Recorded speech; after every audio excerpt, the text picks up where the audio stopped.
Hi guys, તો જીગા ભાઈ આવી ગયા છે. એ દુકાને મૂકેલા હતા એ ભાઈને. તો દુકાને જઈને ભૂખ લાગી થોડી ઘણી, એટલે જઈને આવતા રહ્યા. ને હાલમાં અમે જીગાભાઈના ખેતરમાં છે. તો જીગાભાઈનું ખેતર દેખાડીએ ને જીગાભાઈ કંઈ બે શબ્દ કંઈક બોલે એ તમે જાણો.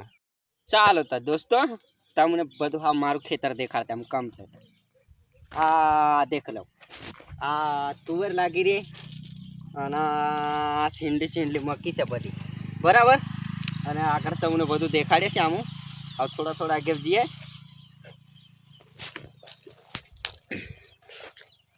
હાય ગાઈસ, તો અમે હાલમાં આવ્યા છે જીગાભાઈના ખેતરમાં. તો ફૂલ મોજ પડી ગઈ એવું લાગે છે, કંઈક અલગ જ નજારો લાગે છે. આજે સન્ડેનો દિવસ છે, તો તમે બન્યા રહેજો વ્લોગમાં. આજે ઘરે જવાના ટાઈમમાં હું જીગાભાઈના ખેતરમાં રોકાઈ જશે ને ભેગા મળી ગયા છે. તો આજે વ્લોગ બનાવી લઈએ.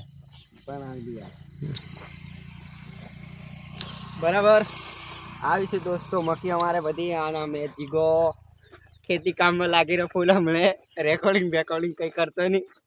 પેલા બધા કપા છૂટે એટલી બાજુ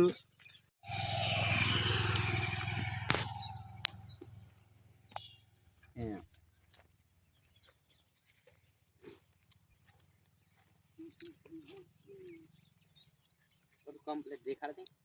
આ રહ્યો ઓવો અને આ રહી અમારી મક્કી કમ્પ્લેટ. હમણાં પાણી દેવાનું છે એટલે આમ દરેક સૂર્ય કરવા માટે આવી જશે. અહીંયા સૂર્ય કરીએ પછી બતાડીએ તમને બી કેવી રીતે કરવાનો. મેં કોદાડે કર્યો નહીં પણ આજે ભણાવવાનો છે.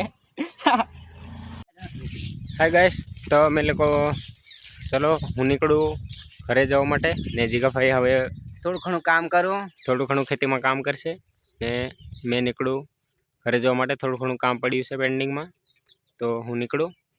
તો ચાલો મળીએ ઘર ને નેક્સ્ટ વ્લોગમાં. ચાલો બાય.